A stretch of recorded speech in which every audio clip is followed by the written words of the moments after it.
I proposed to my brother's ex, but he crashed our engagement by proposing to her himself. Now I've lost her and my family. Moving back to my hometown was meant to be a fresh start. Life in the city had worn me out, and I missed the familiarity of home and family. Within days of settling back in, I found myself reconnecting with old friends. One Friday night, they convinced me to join them at a local bar, the kind of place where everyone knew everyone. That's where I met Sarah. She caught my eye from the moment I walked in. Long, wavy brown hair, bright smile, and this easygoing laugh that stood out in the crowded bar. We ended up talking for hours, finding a surprising amount in common. She was new to town, had a love for trying hole-in-the-wall diners, and even shared my bizarre obsession with cheesy 80s movies. By the end of the night, I couldn't resist asking for her number. "You're not like most people here," I joked, trying to hide my nervousness. She smiled back. "Good," she said, "because I was hoping you weren't either." Before I knew it, we were seeing each other almost every day. It felt like a whirlwind romance, the kind you hear about but rarely experience. We had spontaneous dates, late-night drives, and long talks that made time seem to stand still. I hadn't felt this way in years, maybe ever. After a couple of months, I felt ready to introduce her to my family. Christmas was around the corner, and I figured it would be the perfect time. Sarah seemed nervous about meeting them, but she agreed. "I've never done the whole meet the family thing seriously," she confessed as we drove to my parents' house. I reassured her. "They're going to love you," I promised, not realizing how complicated it was about to get. The Christmas dinner started off well enough. Typical holiday chaos, complete with overcooked turkey, kids running around, and the usual bickering between my sisters. I showed Sarah a few old photos of family trips and embarrassing high school moments, and she laughed at each one, genuinely interested. But then James arrived. He was late, as usual, strolling into the dining room with that signature smirk of his. We were always competitive growing up, but it had gotten worse as we became adults. Still, I wasn't prepared for what happened next. James glanced at my phone, which I'd left on the table. The screen lit up with a photo of Sarah and me from our last date. His expression changed instantly, from casual indifference to something that looked almost like shock. "What the hell, man?" he blurted out, his voice loud enough to turn a few heads. I felt a wave of confusion. "What's your problem?" I asked, trying to keep things light, but his tone was already heavy. "That's Sarah," he said, pointing at the screen. "My Sarah." The words hung in the air, as if time had stopped. My stomach dropped, and I quickly led James to the kitchen for some privacy. "What are you talking about?" I demanded. "She and I dated a few months ago," he explained, his voice laced with accusation. "It wasn't serious, but it still happened. You should have known." I was stunned. I had no idea they had any history, let alone that it would matter now. "Why didn't you mention this before?" I asked, trying to process the sudden shift. James scoffed. "I didn't think you'd be the kind of guy to start dating your brother's ex," he snapped. "It's a low blow, even for you." The anger in his voice was palpable, but I couldn't understand why he was so upset. From what I gathered, they'd only dated for about a month, and he was the one who had ended things, claiming he wasn't interested in settling down. It felt like a non-issue, blown up for no reason. Later that night, I confronted Sarah about it. We were sitting in my car, the engine off, the air heavy with tension. "Why didn't you tell me you dated James?" I asked, trying to keep my voice steady. She looked genuinely surprised. "It was just a fling," she insisted. "We went out for a few weeks, and then he ended it because he wasn't ready for anything serious." I honestly didn't think it mattered. I let out a deep sigh, feeling conflicted. I believed her. It sounded like the James the first knew, always keeping things casual. But part of me was irritated that I had been blindsided at a family event, of all places. "It would have been nice to know," I said quietly. Sarah nodded, looking apologetic. "You're right," she admitted. "I should have told you. I just didn't expect to ever see him again, let alone for this to be an issue." I believed her, and I figured James would get over it eventually. After all, he was the one who had let her go. But I was wrong. He didn't get over it. At every family gathering, he found some way to bring it up, either through snide comments or by making things awkward for Sarah. "Nice to see you've upgraded, I guess," he'd say. Or, "You sure you're not having second thoughts?" It drove me crazy, but I tried to let it slide. I didn't want to escalate things or give him the satisfaction of knowing he was getting under my skin. I kept telling myself it was just James being petty and that he'd eventually move on. But the truth was, it wasn't just about Sarah anymore. It was about a pattern, one that had been there since we were kids. James always needed to win, whether it was sports, grades, or now relationships. And this time, he wasn't going to back down easily. I hoped Sarah and I could weather the storm. But deep down, I knew this wasn't the last we'd hear of it. James had always been competitive, but this felt different, like a grudge that was only going to get worse. And I had no idea just how much damage it would do.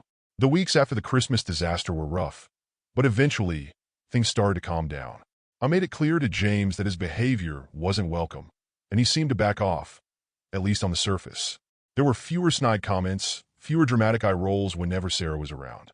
I hoped he was finally moving on, and I focused on the one thing that mattered: my relationship with Sarah. Sarah and I talked a lot about the future. We'd joke about what kind of house we'd buy, argue playfully over baby names, and imagine our dream vacations together. I never felt so certain about someone before, and for the first time, I was ready to take the next step. I decided I'd propose on her birthday, which was just around the corner. I wanted the moment to be perfect, something intimate yet memorable. I spent weeks planning it out. I reserved a small private room at Sarah's favorite restaurant, a cozy Italian place that held special meaning for us. I bought a simple, elegant ring. Nothing too flashy, but something I knew she'd love. I rehearsed my speech in front of the mirror so many times that I started mumbling it in my sleep. I even told a few close friends about my plan, and they were thrilled for us. When Sarah's birthday finally arrived, everything seemed to be falling into place. The dinner was small, with just a few of our closest friends. The atmosphere was warm and lively, with good wine and laughter filling the air. I could feel my heart racing as dessert was served, knowing the moment was approaching. With trembling hands, I stood up, drawing everyone's attention. "I have something to say," I announced, suddenly feeling the weight of all eyes on me. Sarah looked up, a mix of confusion and excitement flashing across her face. I took a deep breath, reached into my pocket, and pulled out the ring. "Sarah," I began, my voice surprisingly steady despite the nerves. "From the moment I met you, I felt like I'd found someone truly special. You make me happier than I ever thought I could be. Will you marry me?" Sarah's hand flew to her mouth, her eyes wide with shock. For a moment, I worried I'd misread everything, but then she broke into a huge smile. "Yes," she exclaimed, her voice cracking with emotion. I slipped the ring on her finger, and the whole room erupted into cheers. It was the happiest moment of my life. At least it was for about 5 minutes. Just as we raised our glasses to toast, I heard a voice behind me, sharp and all too familiar. "Really?" James sneered. "You're going to marry my ex?" The room went silent, the celebratory mood evaporating in an instant. I spun around to see James standing there, uninvited, his expression a mix of anger and desperation. "What are you doing here?" I demanded, trying to keep my composure. "Came to see it for myself," he said coldly, his gaze shifting between me and Sarah. "Didn't think you'd actually go through with it." Sarah's face turned pale, and I could see the shock and embarrassment in her eyes. "James, this isn't the time," she said quietly. But James was just getting started. "This is a joke, right?" he shouted, making everyone in the restaurant turn to watch. "You can't be serious about him, Sarah." After everything, I felt rage building inside me. I grabbed his arm, trying to steer him outside. "You need to leave. Now." But James resisted, pulling away from me. "No," he said stubbornly. "She needs to hear this. Sarah, he's not right for you. You know it deep down, don't you?" Sarah looked mortified. "Stop it, James. You're making a scene." I tried to keep my voice steady, but it was hard. "James, you ended things with her. Remember? You didn't want anything serious. You've got no right to be here." He looked at me, and for a moment, I thought I saw a hint of vulnerability beneath the anger. "Maybe I was wrong," he muttered. "Maybe I do want something serious." I was too stunned to respond. By then, the restaurant staff had intervened, gently urging James to leave. He finally stormed out, but not before turning back one last time. "You're making a mistake, Sarah," he said bitterly before slamming the door behind him. As the door swung shut, I turned back to Sarah, feeling a mix of anger, sadness, and frustration. "I'm sorry," I whispered. "I had no idea he'd do this." Sarah shook her head, tears brimming in her eyes. "It's not your fault," she said, trying to smile. "But he's made everything so complicated. The night that was supposed to be the happiest of our lives had been tainted, and there was no way to undo the damage. We tried to salvage the mood, but the joy had faded. Our friends did their best to reassure us, but it was clear that James's outburst had left a mark. Chapter 3. The Fallout. The next few days were a blur of tension and awkward conversations. Sarah was hurt and embarrassed, not just by James's actions, but by the entire situation. "Why can't he just leave us alone?" she asked one evening, her voice breaking. I don't know, I admitted. But I promise you I'll handle this. But I didn't know how. James's unexpected outburst wasn't just about lingering feelings. It was about his need to win, to prove he was still the one in control. And no matter how much I tried to shield Sarah from it, the drama was seeping into every part of our lives. I could feel the weight of it growing heavier, and I knew things were only going to get more complicated from here. The proposal had been a success, but it came with a cost. And as much as I wanted to believe we could move past it, I couldn't shake the feeling that James wasn't done yet. Not by a long shot. It had only been a few days since James crashed our engagement, and I was still seething from his stunt. I hadn't spoken to him since, and Sarah was trying to process the embarrassment and drama that had tainted what should have been a joyful occasion. But then, James reached out. I want to make things right, he said over the phone, his voice unusually sincere. Let's have a family dinner, just us. I want to clear the air. I was hesitant, to say the least. Everything about this invitation felt off, but Sarah, eager to move past the mess, was more forgiving. Maybe he's genuinely trying, she suggested. I wasn't convinced, but I agreed anyway, hoping against my better judgment that this would finally bring some closure. When we arrived at our parents' house that evening, the atmosphere was tense. My mother was overly cheerful, trying to make small talk and defuse the lingering awkwardness. My father was quiet, nursing a beer and glancing anxiously between James and me. Meanwhile, Sarah looked uncomfortable, but she put on a brave face for the sake of peace. The dinner started off with forced politeness. We exchanged updates about work, upcoming plans, and random gossip about the neighborhood. It was as if everyone was tiptoeing around the elephant in the room, James's outburst at the proposal. He even managed a few half-hearted jokes, trying to keep things light. But just as I was starting to think maybe, just maybe, James was genuinely trying to make amends, he pulled his next move. Toward the end of dinner, as dessert was being served, James abruptly stood up. His chair scraped loudly against the floor, making everyone pause. I have something to say, he announced, his voice suddenly serious. I looked at him, feeling a knot of dread form in my stomach. What now, James? I asked, trying to keep my tone even. Instead of responding to me, he turned to Sarah. Sarah, I've been doing a lot of thinking, he said, reaching into his pocket. My heart stopped as he pulled out a cheap, gaudy ring, something that looked like it came from a vending machine. What the hell are you doing? I demanded, my voice rising. But James ignored me. He got down on one knee, right there in the middle of the dining room, his gaze locked on Sarah's. Let's try again, he said earnestly. I made a mistake before, but I want to give us another chance. Sarah's face turned beet red, a mix of shock, humiliation, and anger. Are you kidding me? She whispered, her voice trembling. I was too stunned to move, my hands clenched into fists. This wasn't just a bad joke. It was a calculated, deliberate attempt to humiliate us both. Sarah quickly recovered from her initial shock. James, get up, she said firmly, her voice carrying an edge I'd never heard before.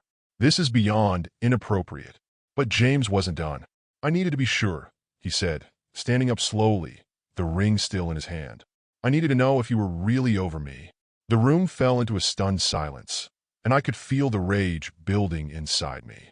You needed to test her? I spat, barely able to control myself. You think this is some kind of game? James had the audacity to look serious. I needed to know if she'd consider it, he said, turning to face me now. And now I know. Maybe she's with you, because she couldn't have me. That was it. I saw red. Before I could stop myself, I swung at James, landing a punch that sent him crashing into the side table. Plates and glasses shattered on the floor, and our mother screamed.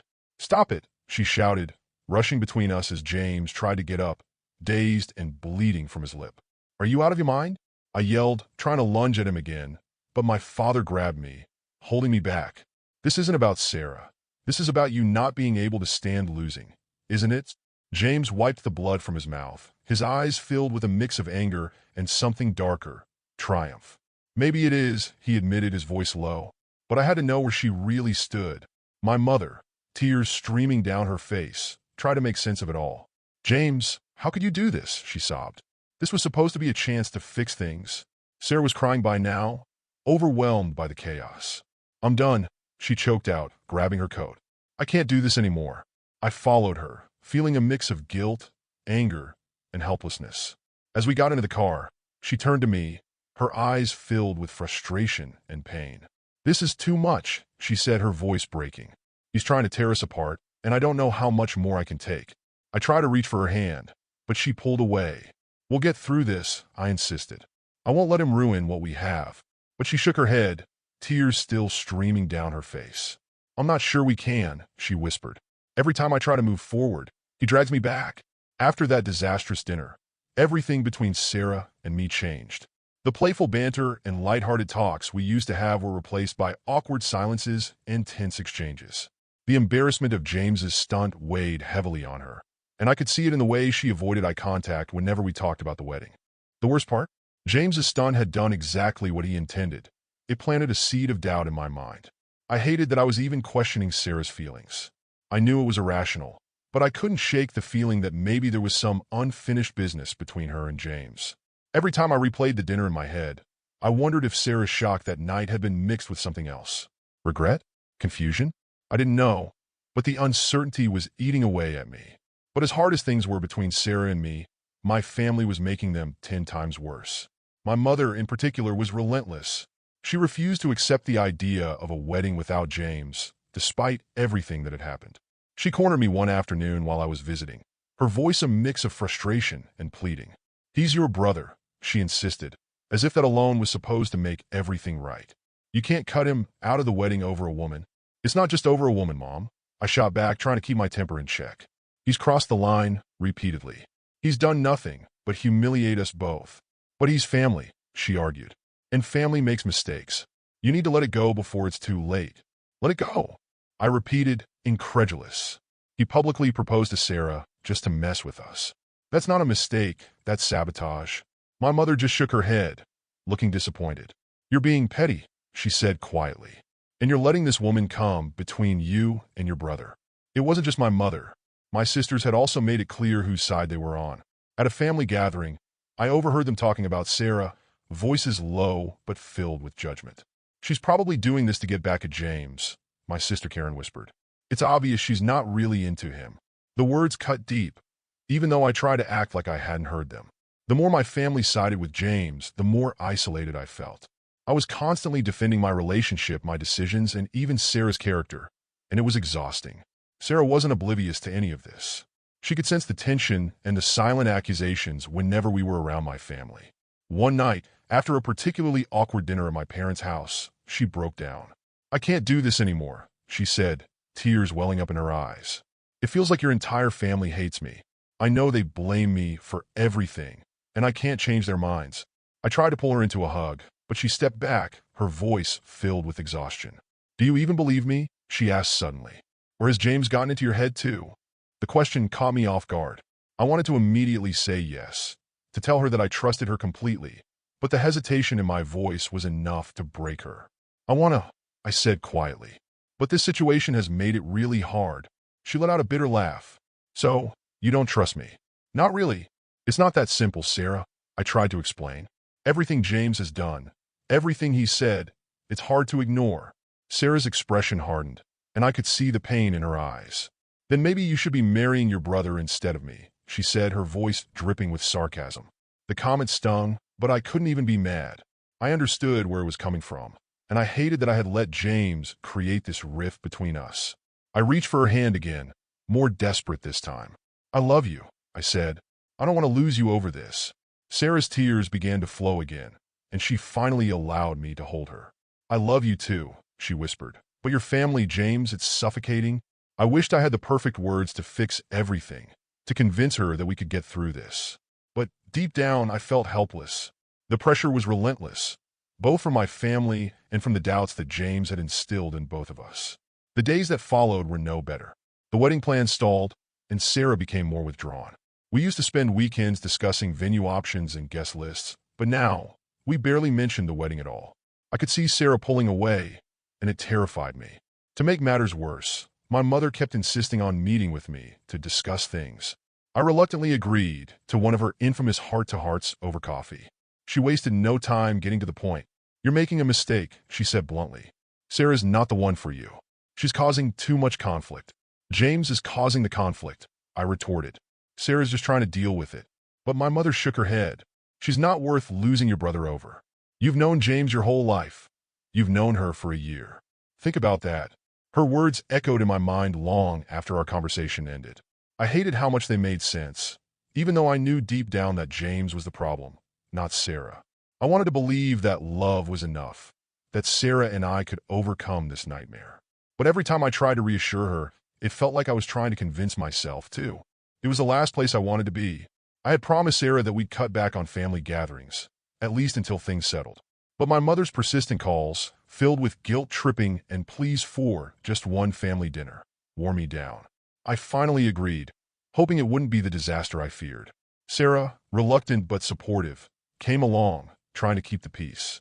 The evening started off as awkward as expected. Sarah and I sat in a corner of the living room while my mother flitted around, making a show of her happiness. James was there too, of course, with that smug grin he seemed to reserve just for me. He tried to engage Sarah in small talk, but she kept her answers brief, unwilling to play into his games. Then, as the night was winding down, my mother made her move. She wrapped her arms around James, her voice loud enough for everyone to hear. "Family first, always," she declared with a pointed look in my direction. It was like a knife twisting in the already open wound. I could see Sarah's face change. Her eyes, already wary, filled with a mix of frustration and hurt. She tried to maintain composure, but I knew the damage was done. I grabbed her hand and muttered, "Let's go," feeling the pressure of unshed tears. The drive home was silent, tension thick in the air. When we finally pulled into our driveway, Sarah broke down. Her voice was barely audible. "I can't do this anymore," she said, her tone devoid of its usual fire. "I feel like I'm tearing you apart from your family, and I don't know if it's worth it." Her words hit me like a punch to the gut. "Don't say that," I begged, desperate to keep things together. "We can figure this out. We just need time."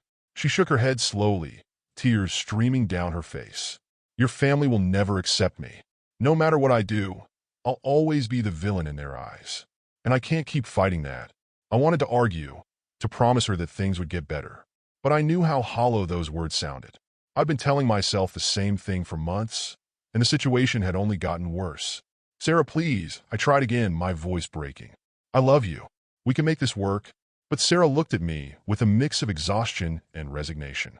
"I love you too," she whispered. "But love isn't enough when it feels like the whole world is against us." I tried to hold her, but she gently pulled away. "I need to think," she said, her voice shaky. "I need some space." The next 2 days felt like a blur. I tried to give her the space she asked for, but my heart was in constant turmoil. Every hour without a message or call from her felt like a slow descent into hopelessness. I replayed every moment, wondering where I had gone wrong, wondering if there was anything I could have done differently to keep things from falling apart. Then, the moment I had been dreading arrived. Sarah called, her voice cold and distant, as if she'd already made up her mind before she dialed my number. "I can't do this anymore," she said bluntly. "I'm breaking off the engagement." Her words felt like a punch to the chest, leaving me breathless. "Please, Sarah, don't do this," I pleaded. "We can work through it, I promise." But she was resolute. "I can't keep putting myself through this," she said. "Every day feels like a battle, one that I'm losing." I felt a surge of desperation. "I'll cut them off if that's what it takes," I offered, almost frantic. "I'll put you first, I swear." But Sarah's voice softened, full of sadness rather than anger. "I don't want to be the reason you lose your family," she said. "I never wanted to be the one who came between you and them. But I can't keep pretending that I'm okay with being treated like this." There was nothing left to say. I couldn't force her to stay, and deep down, I knew she was right. I had failed to protect her from the relentless pressure of my family, and I had let my doubts cloud what should have been our strongest bond. The days that followed were agonizing. I watched as the woman I loved slipped further away, leaving me to face the wreckage of a relationship that had once seemed so full of promise. The engagement ring sat abandoned in a drawer, a painful reminder of what could have been. With Sarah gone, it felt like I'd lost everything in one fell swoop. The apartment was painfully empty. Her toothbrush, her favorite coffee mug, the scented candles she loved, all of it was gone, leaving a hollow space where our life together had been. It was like the warmth and color had been drained from my world overnight. But the void Sarah left wasn't the only thing I was grappling with. My family had somehow found a way to twist the knife even deeper.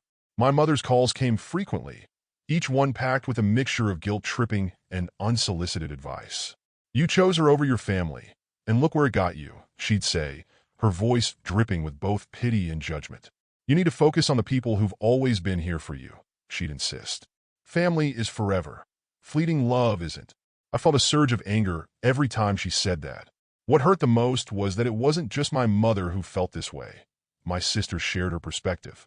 Karen, the most vocal of them all, was quick to make her opinion known. I never trusted Sarah, she said bluntly during one of our strained phone conversations. It was obvious she was using you to get back at James. I couldn't believe how easily they had rewritten the story to fit their own narrative. It was as if everything that had happened, the pain, the humiliation, James's manipulative behavior, had been swept under the rug, replaced by a convenient explanation that painted Sarah as the villain. And then there was James. He reached out once, trying to frame himself as the one who had been wronged in all of this. I was just trying to protect you, he claimed. I never wanted things to get this far. Protect me from what, James? I asked bitterly. From being happy? James's voice shifted to a more defensive tone. You were too blinded by her to see the truth. I was just looking out for you, even if you can't see it now. I had no words for him, just a deep, simmering anger that I couldn't quite articulate. The worst part was that James still had his place in the family. At every gathering, he was welcomed with open arms, the golden child who had tried his best. Meanwhile, I was the one left standing on the sidelines, the one who had supposedly let a woman come between us. The isolation was brutal. I found myself increasingly cut off, not just from my family, but from the world around me. I withdrew from friends, avoiding their well-meaning questions and pitying looks. I couldn't bring myself to tell them the whole story. It was too humiliating. I tried reaching out to Sarah once in a moment of weakness. I sent a long, heartfelt text apologizing for everything and asking if there was any chance we could talk things through. I stared at my phone, feeling a mix of desperation and dread. Hours later, her response came, I need to move on, and I think you do too. That was it. No anger, no bitterness, just a firm, clear closure that left me feeling both rejected and relieved. It was over, truly over. The next few weeks were a blur of self-blame and regret. I replayed every moment in my head, every argument, every missed opportunity to stand up for Sarah or confront my family more directly. I knew I'd let James's manipulations destroy what I had built with her, but knowing that didn't change the outcome. I was still alone, with nothing but the empty echoes of what could have been. One evening, I found myself at the same bar where I'd met Sarah for the first time. I sat at the same stool, ordering the same drink, but it all felt different now. Hollow, tainted by the weight of my mistakes. As I stared at the bottom of my glass, I felt a surge of bitterness that was impossible to shake. How had it come to this? How had I allowed my brother's petty games and my family's toxic dynamics to ruin the best thing that had ever happened to me? The answer was clear, and it was painful. I had let it happen. I had chosen loyalty to a family that had never truly supported me over the woman who had genuinely loved me. I tried to focus on moving forward, but it felt like I was stuck in place. The bitterness was hard to let go of, especially when I saw my family continue on as if nothing had changed.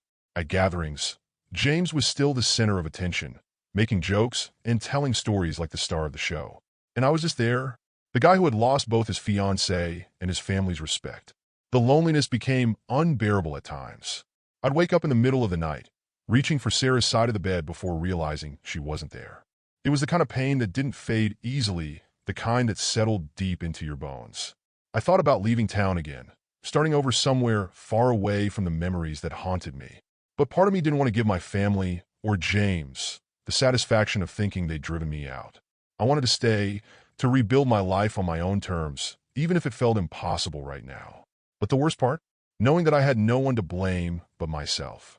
Yes, James had played his games, and my family had sided with him, but I had let them. I had let the doubts, the pressure, and the manipulations get in the way of the love I'd found with Sarah. And now I was left with nothing but regrets. I didn't know where to go from here. The path forward felt uncertain, littered with the broken pieces of the life I had tried to build. But I knew one thing. I couldn't keep living under the shadow of my family's expectations. I had to find a way to move past the bitterness, to reclaim some semblance of happiness, whatever that looked like and whoever it included.